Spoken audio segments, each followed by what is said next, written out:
blossoms, botany, myth. Sakura isn't just one tree. It's a whole cast of characters.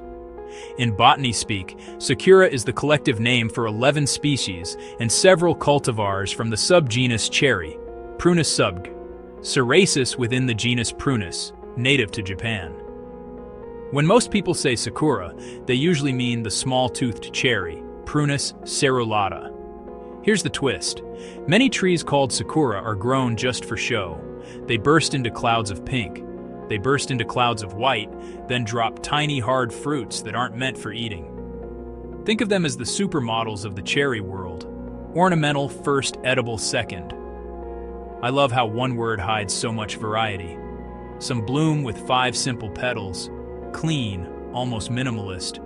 Others go full pom-pom with layers upon layers of petals, what botanists call double flowers, snow-white blush, deep pink.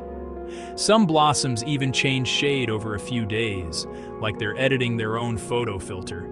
If you've heard of Hanami, the tradition of flower viewing, there's a good chance you've met Somi Yoshino. It's a famous cultivar often linked to the hybrid Prunus x yedoensis. These trees explode in pale blossoms all at once, creating that ethereal, misty canopy you see in photos. They're cloned and grafted so entire parks can bloom in sync, turning timing into a national event.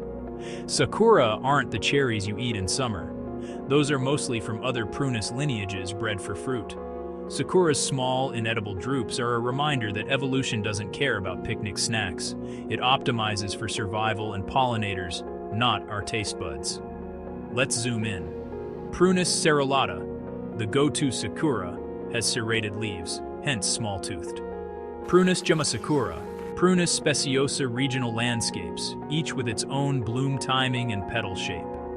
Gardeners mix species and cultivars like a palette, playing with height fragrance when the first bud cracks open. Timing matters. Buds set in winter, then a string of warm days cues a rapid cascade. Sap rises, petals unfurl, and within a week or two, it's over. That brief window is part of the magic and the science. Temperature trends, urban heat islands, wind can shift peak bloom by days. And then there's the cultural layer. Falling petals have long symbolized impermanence in Japanese art and poetry. Arrives astonishes leaves. Biology gives us the mechanism. Meaning comes from us. So next time you walk under a Sakura canopy, remember, you're not looking at one tree, but a family, 11 species and countless cultivars, perfected for spectacle. Not for fruit, but for a moment that makes you stop, look up, and breathe. That's the point. Hanami, literally flower viewing. But it's more than a picnic under pink trees. It's spring, history, a blink and you miss it moment wrapped together. Legend says it started in the Nara period, around 710 to 794, when people admired ume, plum blossoms. By the early Heian period, 794 to 1185, Sakura took the spotlight. Waka, haiku. When someone writes flowers, they mean Sakura. At first, Hanami was for the elite, court nobles savoring poetry. Sake, fleeting petals. Then the samurai took it up. By the Edo period, everybody was invited. Shogun Tokugawa Yoshimune planted cherry trees across the land. Imagine rolling out a pink carpet for the whole country. Here's the modern twist I love. Sakura Zensen, the cherry blossom front. Every spring, Japan's meteorological agencies track the bloom like a weather system moving north. It begins in Okinawa in January. It touches Kyoto and Tokyo late March to early April. Then it rides the cool air up to Hokkaido weeks later. People actually follow this front. Apps and nightly news say, full bloom hits this weekend. Parks fill with tarps, bento, laughter. You don't schedule Hanami months out. You listen to the trees and go when they're perfect. And that timing hits home. In Japan, the fiscal year starts in April. The school year starts in April. So your first day of work, your first walk to class, often under falling petals. New beginnings framed by endings. It's the season teaching its own lesson. Mono no aware, the gentle ache of things that don't last. What do you actually do at Hanami? Keep it simple. Lay out a tarp, onigiri, karayage, strawberry mochi if you're lucky. Sip tea or a little sake. Talk. Look up. When a breeze lifts the branches and the world snows pink, Everyone goes quiet together. Quick guide if you're going. Check the Sakura forecast, Sakura Zensen, before you plan. Go early for a good spot, especially in big parks. Be gentle with the trees. No picking or shaking branches. Pack out every scrap of trash. Night Hanami, Yozakura, under lanterns is magic. From Nara's Ume to Heian's Sakura. From Shogun's planting groves. To push notifications on your phone, Hanami keeps evolving, but the feeling stays the same. You, your people. A sky of blossoms. A reminder that beautiful things are brief.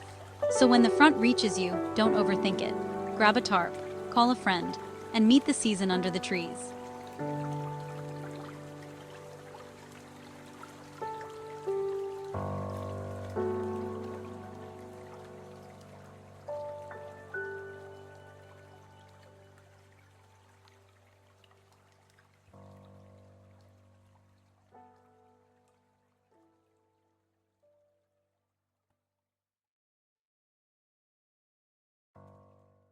Cherry Blossoms, a 3-minute journey through life and war. From poetry to propaganda.